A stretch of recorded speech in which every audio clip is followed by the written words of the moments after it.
hello everyone. Welcome to the NPTEL course Role of Craft and Technology in Interior Architecture. Today we are going to talk about module number 28, which discusses the policies and reforms in the craft sector, specifically in the context of India. So we will discuss policies and reforms, and we will also have a look very briefly on the current objectives for the craft sector, institutional responses, and then we will see the references. So before we really start with the policies and the reforms, like we have already discussed the overview of the craft sector and the key issues and challenges, but a small discussion preceding to the policies, it is required. So there is a special relevance in developing countries where in some occasions crafts stand as an important source of employment. In India, crafts are the second most important, just behind agriculture. And it is important to state because it would help us establish the importance of this sector and why policies and reforms are really required at a very crucial and urgent level, and why craft has been considered also as a priority sector, for different government schemes and for the different policy making guidelines and the reforms that are coming up. This sector has been considered as a priority sector because it involves a lot of artisans and craft persons, and it generates employment for a lot of people. Despite their potential, so we were just talking about the potential, how big this sector is and how it has potential of employment generation. But despite their potential, there are a lot of obstacles, to their development, where they could be seen as a set of economic activities which could generate lot of finances, GDP, and which can really develop and progress and empower the artisans and the craft persons communities. So there are a lot of schemes and there is huge potential, but somewhere the end beneficiary is not getting the benefit, and that's what we have to see. What kinds of policies and reforms are already there and what suggestions come up, what more could be done. Also, another important thing is that there is a lack of reliable and robust data. That's also one major issue, because of which sometimes the policies, they don't get made the way they should be made, and the policy makers face a lot of trouble as in what kind of policies should come up, because there is a paucity of data related to this sector. The lack of data which we were just talking about is only a reflection of other underlying problems. The lack of a clear definition of the concept of craft itself is also a challenge which the policy makers go through. So there is no clear definition of the concept of craft, and in the very initial few modules we also learnt about different perspectives on art, craft, and how different people define it in different ways. So that, and as well as the concept of craftsman. The concept of craftsman also is not clear. Who is an artisan, who is a craftsman, and how do we really define them, what is the concept? And policy makers face a lot of problems because they don't really know whom they are defining these policies for, who are the end beneficiaries, and what is the concept of the artisan and the craft person. So that kind of challenge is there, and it affects the measurement of the phenomena. This definitely affects in a significant way the work of the public policy. Public policy designers, that by not having a clear and precise definition, run the risk of creating distortions. Because they don't have these clear definitions, there are distortions that are bound to happen, which externalities may become more onerous than the benefits it might create. So sometimes the policies do not work in the benefit, and the gap between understanding the end beneficiary and the policies that get made. So that gap is huge, and sometimes the policies do not really work in their favor. Although the crafts can be an important source of employment, they have little economic impact in absolute terms. So, policy makers, whenever they have to make policies and whenever they have to think of reforms, one major concern that they face is that how to really talk about craft forms, art forms in terms of economics. What is the framework that can be adopted and how the policies can be put in place. So, that is one challenge.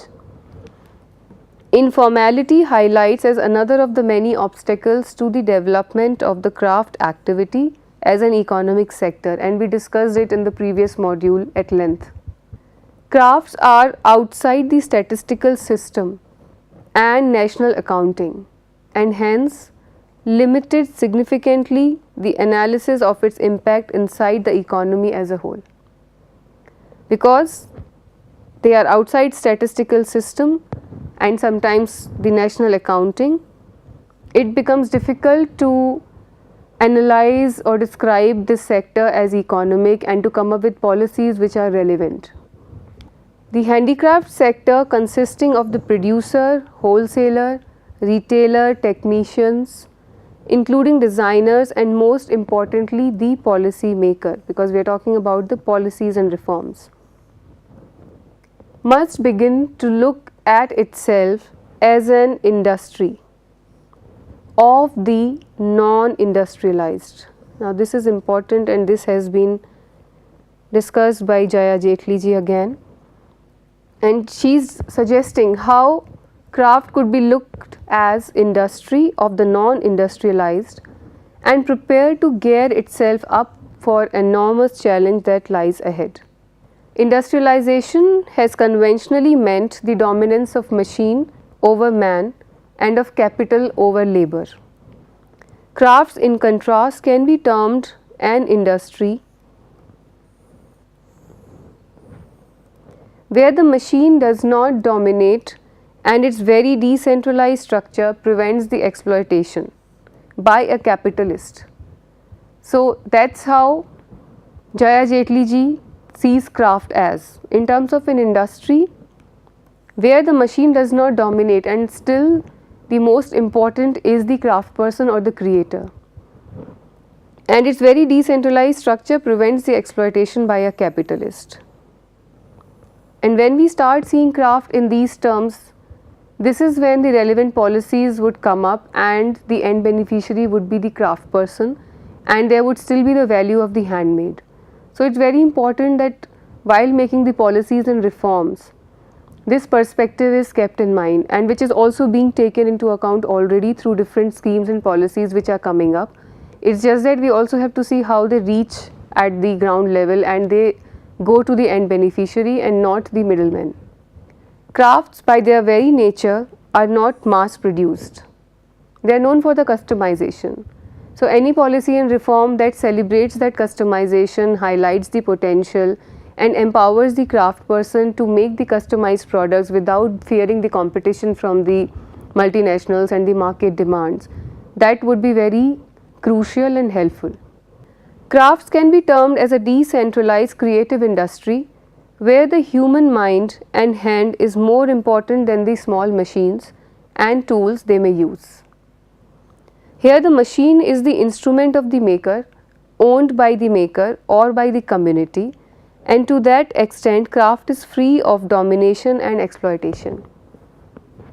Definitely some interventions are required, some upgradation in the tools and technical know-how is required, but so long as the creator or the craft person can handle that technical know-how, can really work with those power tools and small machines on their own without requiring any help from the outside, without any external support, and so long as the product is still customized, it only helps them achieve certain things which were not otherwise possible, then definitely it is a intervention which is worth appreciating. But if the machine takes over the hand and the craft person, they lose their importance and value, then the policy and reforms are no good. So, this balance has to be kept in mind. A world of industry without industrialization in the traditional sense and there is both ample scope and need for this to come out of the disorganized, diminishing and low end profile that it has been carrying for long. So, this is what Jaya Jetli ji has been talking for a very long time, and considering craft as a world of industry without industrialization in a very traditional sense. So, talking about the soul of the craft and still seeing it as an economic sector, but not taking away from its original essence is what she professes and preaches, and then that's how a lot of reforms have come up from her side as well. If Indian crafts production and the small businesses approach can merge to be a part of an organic whole and viewed as an economically viable livelihood option, a network of such enterprises can create turnovers equivalent to medium and even large scale industries. This is what she further says. So, there is a suggestion for a network of enterprises where small businesses and craft production merge, they come together and then create turnovers equivalent to medium and even large scale industries. Then she further states, if an industrialized and developed nation like Britain along with Wales, with its mere 32,000 craftsmakers, can surpass the earnings of its organized industries of motorcycle or sports good manufacture, sky is definitely a limit for India and the Indian craft. So, these kinds of comparisons and discussions sometimes help put things in perspective and highlight the potential that the Indian craft person and the craft sector has, which really needs to be nourished and needs to be empowered and strengthened with the relevant and appropriate policy making. Crafts have an important role within what is referred to in international circles as the creative industries sector, and we discussed about the creative and cultural industries. So, that way craft has an important role when we talk about the international circles and when we talk about the concept of creative and cultural industries. Architecture would be one of the high end categories, and surely Bollywood's film industry is another. So, we are talking about role of craft and technology in interior architecture. We have been discussing about building crafts. We have been talking how architecture, craft and art, all of these come under this large umbrella of creative and cultural industries, and how there is a huge potential also to marry them and to integrate the craft persons and artisans into the milieu of space making, to also come up with policies which encourage this thought and this concept. And of course, this is happening already at individual and some organizational levels, but if it is upscaled further, this is again another opportunity and a direction where the craft could be seen as building craft in the construction industry, and there could be a lot of livelihood and employment that could be generated, and that's what again is being discussed here by the esteemed researcher. While community-wise production of crafts in their traditional form of expression may lack in creativity of a fresh kind, today many craftspeople who are being encouraged to think out of the box, either for economic reasons or even purely as an academic exercise, are less hesitant and have the self-confidence to match their talents with their counterparts from developed, industrialized and now post-industrial societies. So, there are some craft persons who think out of the box, and the product is still customized and handmade, but there is a sense of innovation, there is the symphony of tradition and contemporary expression, there is an urge to learn more about new materials and how to integrate their craft skills and the making process with those materials.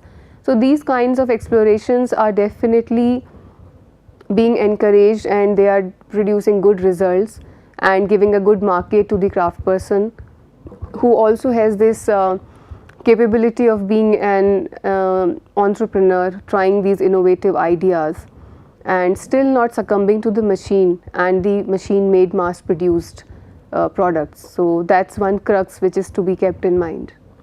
Again, because we are talking about the policies and reforms and suggestions and initiatives, one of the ways to strengthen the crafts could be ensure the persistence of craft as sustainable economic activity, and another one, give it social recognition and appreciation. So, if there is social recognition and appreciation, why wouldn't somebody want to do, the craft practice? Like everybody says that engineering is a reputable discipline, and my kids would become doctor after they grow up. There has to be some sort of importance and recognition given to the craft sector and the handmade skills as well.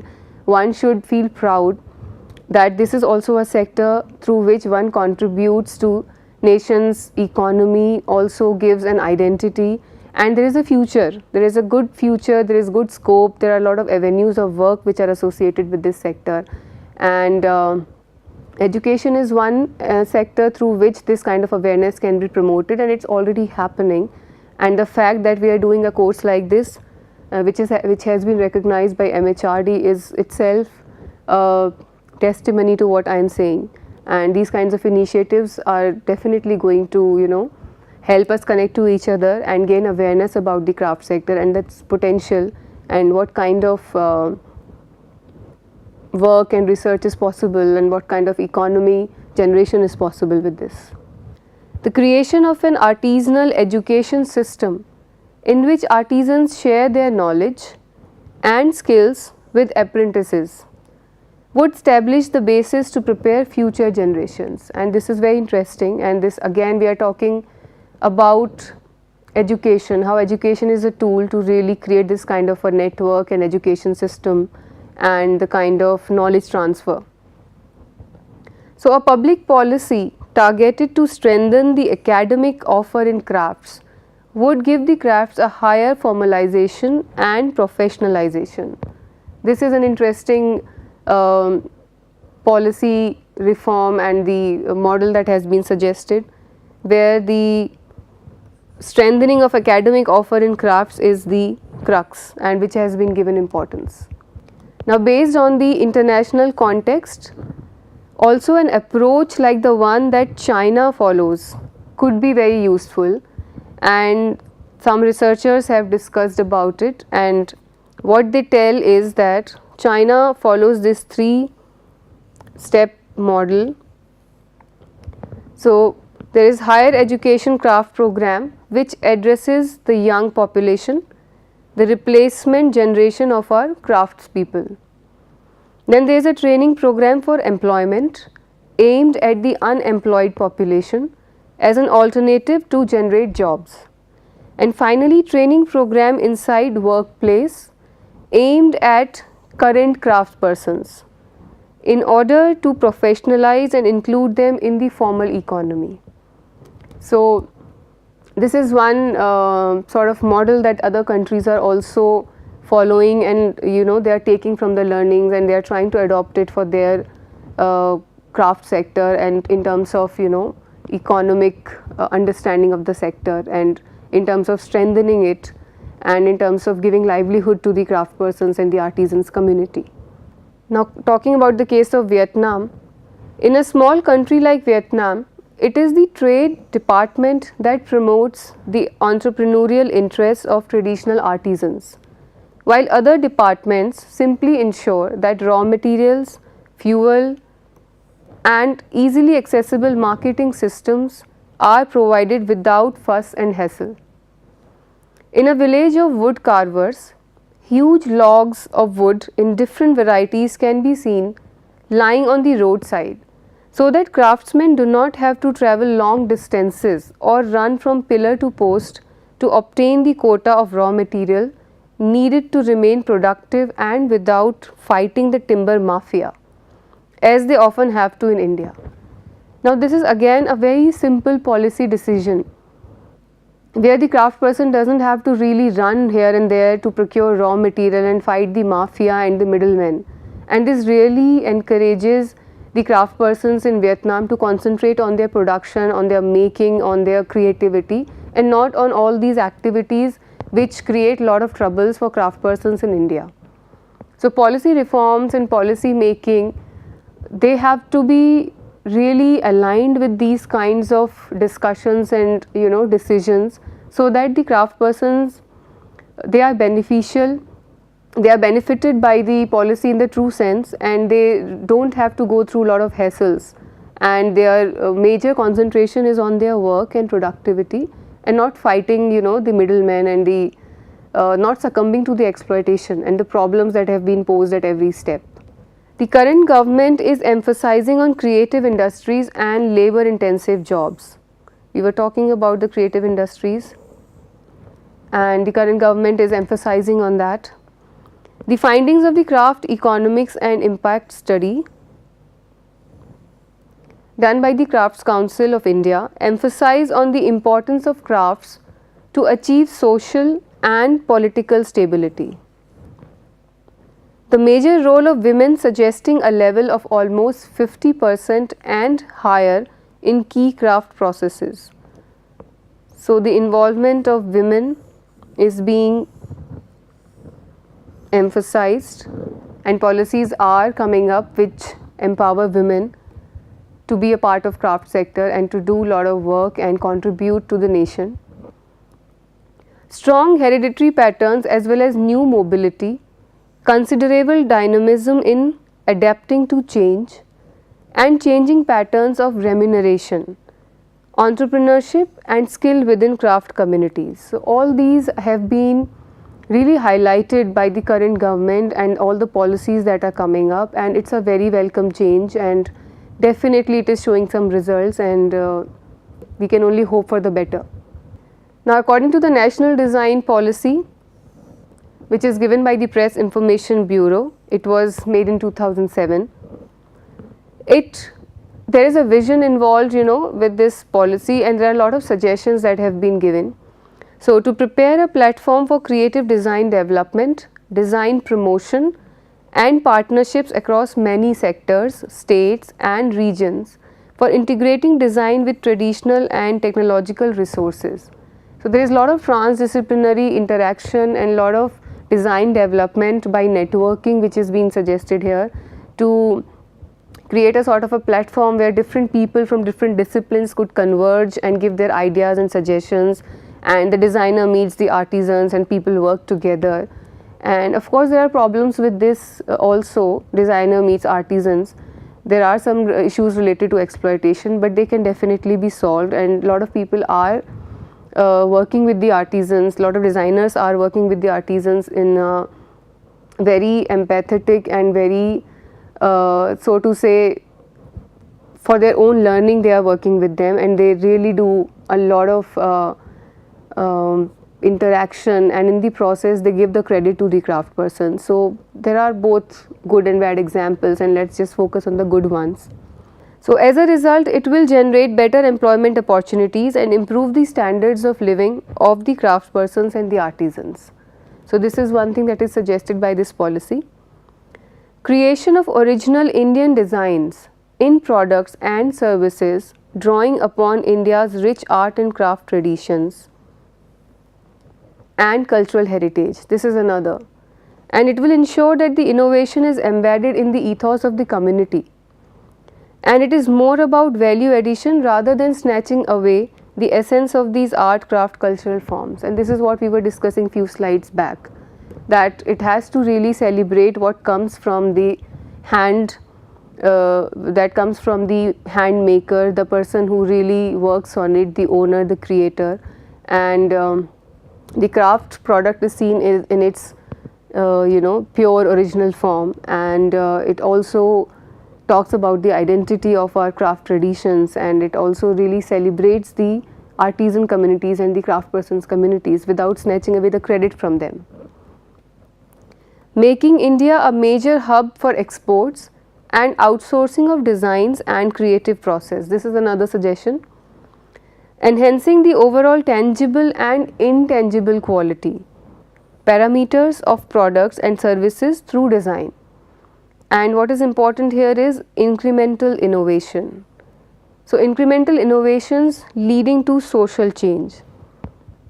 So, the policy suggests that there is a possibility to go for incremental innovations by enhancing the tangible and intangible quality parameters of products and services and it will also lead to social change. Because if we go for radical innovations and change things overnight, then it is very difficult that they are comprehended in a apposite manner by the community involved and by the people who are going to benefit by it. So in small steps, if we go by innovations which are small and which talk about the small changes that have a huge impact on the outcome, they are really the crux of the policy making decisions right now. The creation of awareness among manufacturers and service providers, particularly SMEs and cottage industries, about the competitive advantage of original designs. This is very important. So this policy celebrates the originality of the designs and the creator and the handmade, and this USP has to be explained, and that's how it will gain momentum.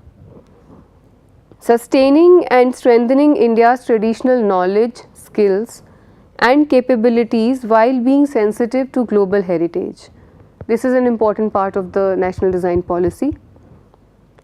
Manufacture of innovative products and contemporization of traditional crafts for broad spectrum of uses and niche markets, and still not taking it away from the craft person or the maker and not succumbing to the machine is the crux of the policy, and it is working well.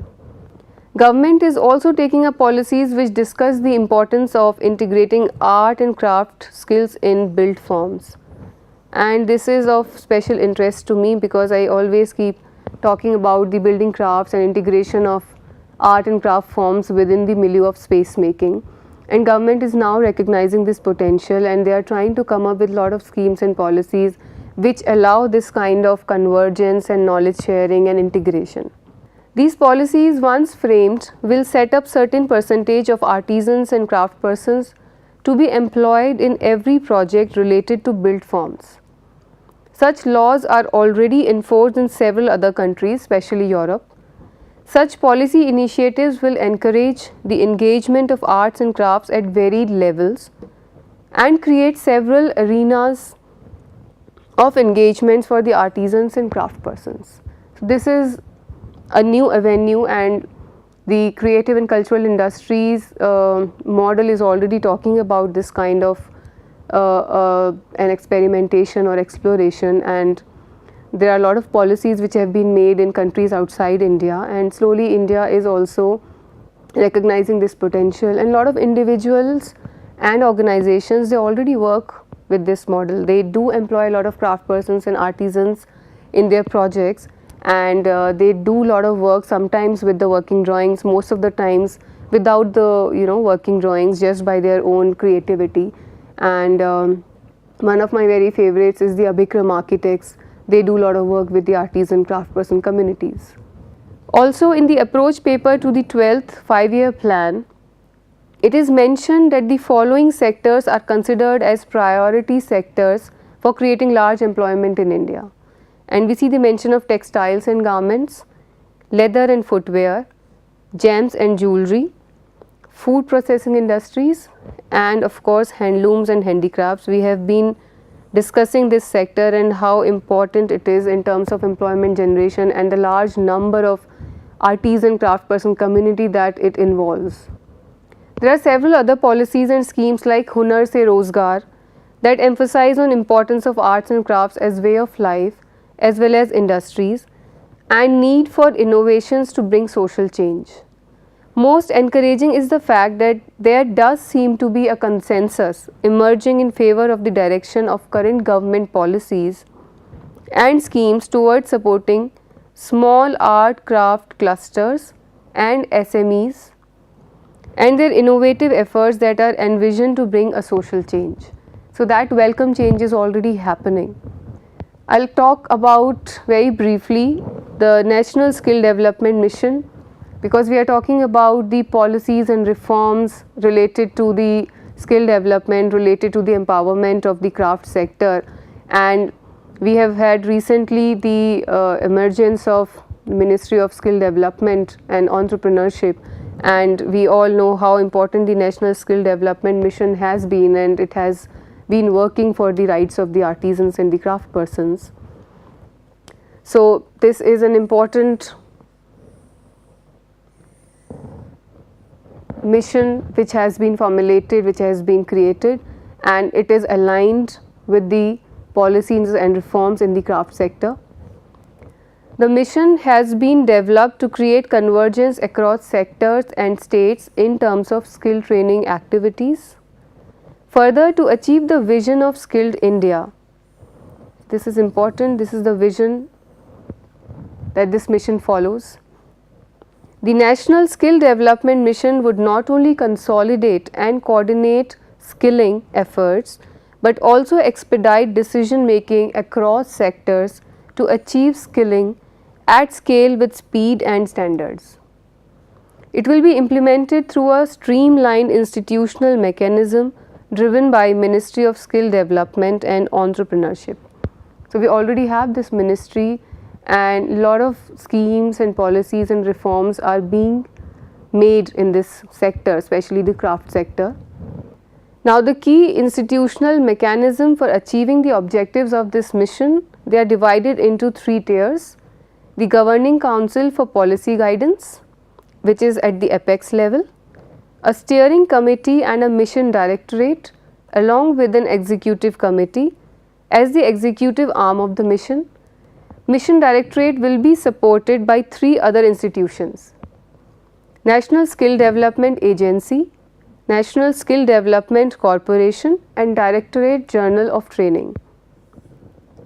And there are also 7 sub-missions which have been highlighted in this mission. They focus on institutional training, infrastructure, convergence, because we have been talking about the lack of convergence and lack of ecosystem when we talk about different policies which are in place, trainers, overseas employment, sustainable livelihoods. We used this word few slides back. When we talk about the craft sector and the craft persons, sustainable livelihood is what the craft persons and artisans are looking forward to. Leveraging public infrastructure, that is also very important because there is a lack of infrastructure, which is the key issue and challenge that we discussed in the previous module. So, this is what we discussed right now. There is a governing council, the steering committee, mission directorate, and then we have further 3 more arms to the mission directorate, and these are the kinds of activities that they look after. So, the Directorate General of Training specifically takes care of the training and the apprenticeship part. The National Skill Development Corporation, they take care of the supporting the private sector, and then research policy, quality and standards, this is taken care by the National Skill Development Agency. So, it is a well defined mission, and it has lot of stakeholders and role players, and it has been very elaborately and patiently put into paper so that the craft sector could benefit, and the policies and the schemes and the reforms could actually empower the craft persons and the end beneficiaries get something out of it. Again, this is the mission and the hierarchy. There are also 33 sector skill councils as well as 187 training partners registered with NSDC. Ministry also intends to work with the existing network of skill development centers, universities and other alliances in the field. Further, collaborations with relevant central ministries, state governments, international organizations, industry and NGOs have been initiated for multi-level engagement and more impactful implementation of skill development efforts. So, there is already a lot of effort being made to take care of this sector, its growing demands, to take care of the key issues and challenges that have been put forth, and to come up with policies and reforms that could benefit all the stakeholders. The policy framework created by the Ministry of Skill Development and Entrepreneurship is based on 5 main pillars, and they focus on the 5 C's: connect, supply with demand, correct supply for demand, create pipeline of skilled people, catalyze demand for skilled people, and certification and assessment. And on these 5 pillars the mission works. The export promotion scheme for handicrafts, This is another scheme. So we are talking about different schemes which have been really, formulated and developed. Then there are schemes for product development which focus on the following: workshop and training program in packaging and in export, training of artists, master craftspersons and designers, workshops, seminars in India as well as abroad, selection of designers, artists for development of prototypes for exports, and invitation to foreign designers. There are more schemes which are from the Office of Development Commissioner, Handicrafts, Ministry of Textiles, and other than that there are further more schemes and policies which you might be knowing, and if you are not, then you could just see these and then do more research to find more about them. There is Baba Saheb Ambedkar Hastashilp Vikas Yojana, there is Bima Yojana for handicrafts artisans, credit guarantee scheme, comprehensive handicrafts cluster development scheme, schemes of the Handicrafts and Handlooms Export Corporation of India, and schemes of the All India Handicrafts Board. So there are many schemes. Since we saw that there are 17 ministries across which the different schemes and policies related to craft sector, they just span across them. So there are different schemes and I have just put few of them, and the list is not exhaustive and there are a lot of references towards the end, and one could just see them and research more in-depth details about these policies and schemes. Now we were talking also about creative industries. So creative industries have come to be newly represented as a significant and rapidly growing set of industries, and it is an important sector which has gained policy attention, and it has gained attention in India as well. So policy makers are talking about the creative industries, the cultural industries, and a lot of policies are coming up also focusing on these industries. Whether producing traditional or more contemporary work, the craft sector is now a significant sector in its own right, with annual turnover, here we are talking about Scotland, in Scotland of approximately £150 million, and in England and Wales again a huge number, 3 times of the previous one, and makes an important contribution to other areas of government policy also, including regional development, tourism and social policy. So we see how this sector is also influencing the policy making for the different other related connected sectors, and how in England and Wales and Scotland we see this huge turnover that is being produced, and that is how this sector is very important. It has potential and it really can contribute and is contributing to the economy of a nation, and therefore there is a lot of attention which is now being given to the policy making and reforms and the emergence of lot of schemes that could only strengthen the chances of empowering this sector more, strengthening this sector more and getting good results. Now what is the dynamic relation between creative industries and the rest of the economy? And I found this interesting paper which talks about the 4 models which are the 4 possible answers to the question that we started with, namely welfare, competition, growth and innovation. Now each of these possibilities parlays into a very different policy model. So a welfare subsidy is required, that is the one model. Standard industry policy is the another model. Investment and growth policy and innovation policy. So there is this 4-node model and which talks about these different policy making backgrounds. So again, for making different policy frameworks, it is very important to realize the parameters and what kind of background, what kind of background is which is being catered by that policy making, and what kind of benefit does it provide to the sector. Now just briefly I will go through some institutional responses to the current objectives for the craft sector, and we will see some slides which focus on these responses coming from CEPT University and the center that I always talk about, DICRC. So they have talked about the roles of policies, and here they talk in terms of 4 important parameters. Like what we saw in the previous slide, there were 4 major models that were being talked about, and they were catering to the 4 major parameters in question.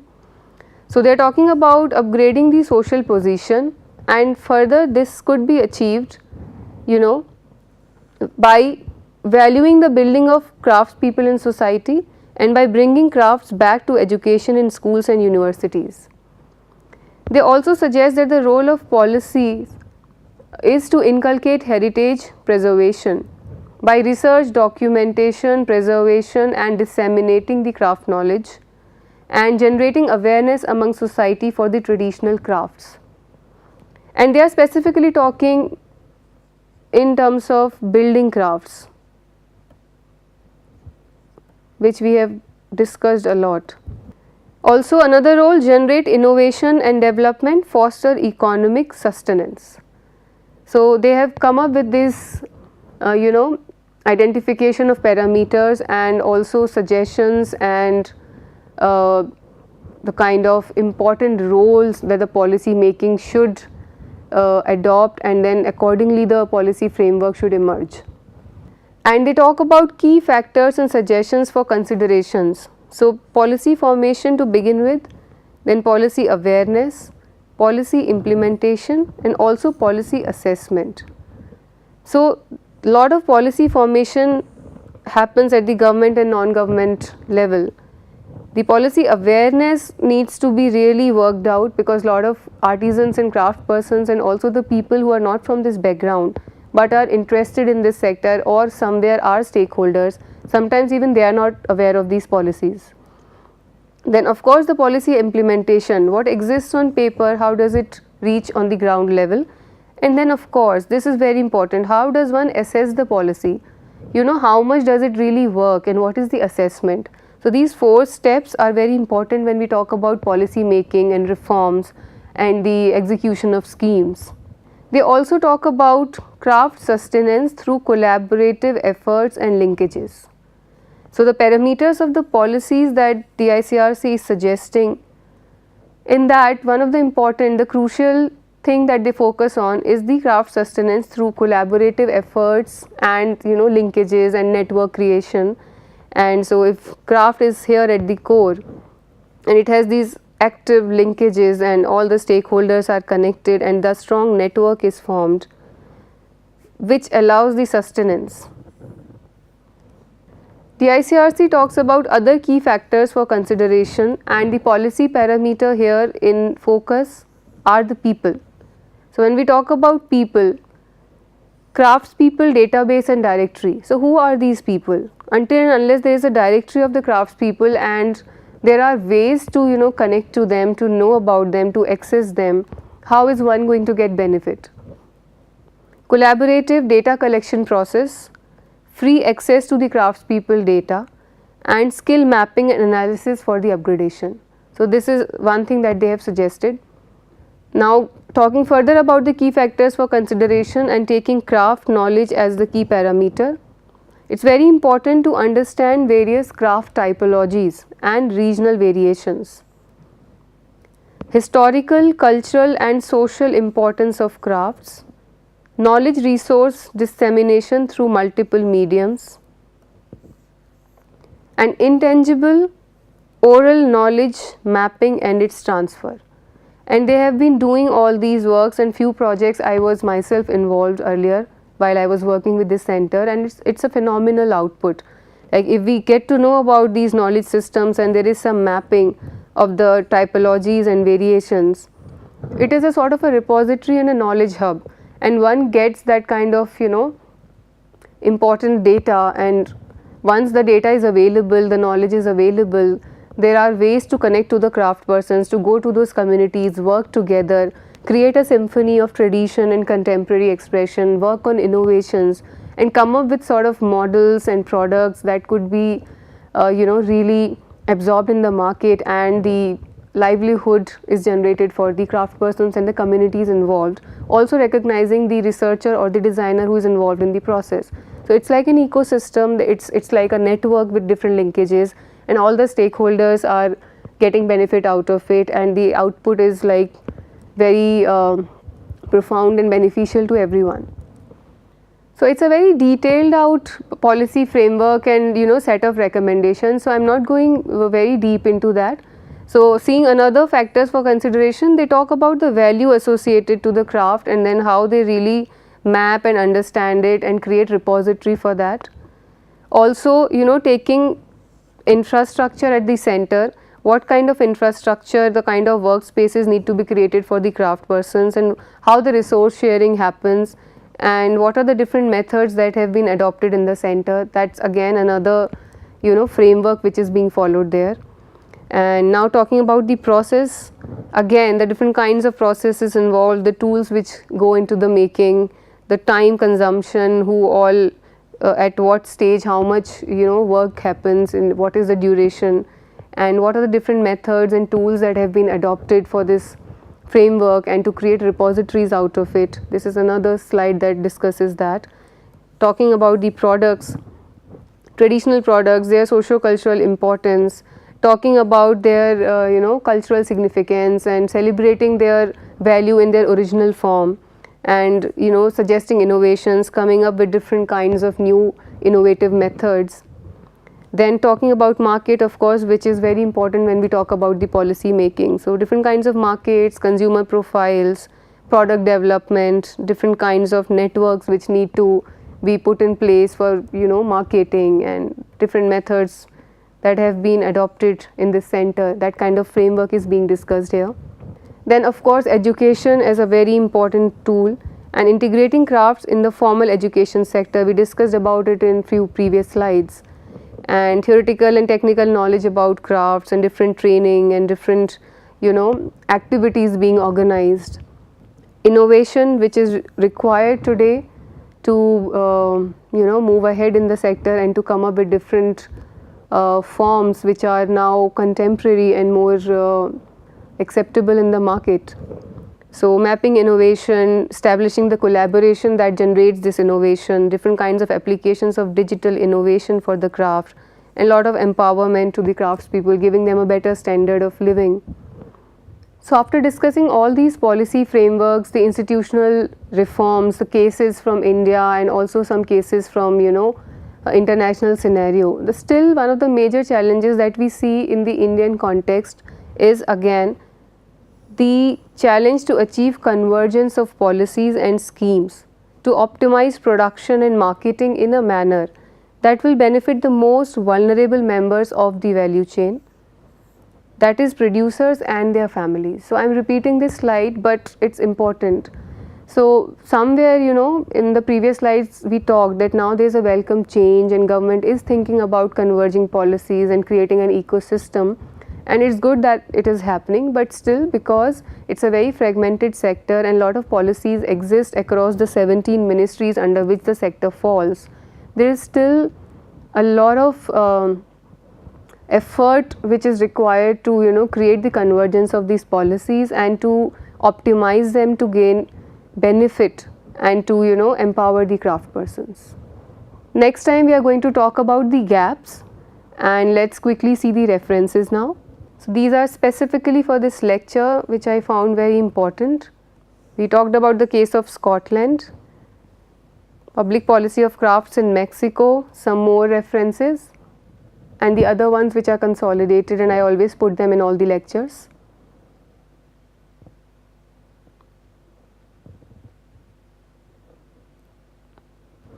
Thank you.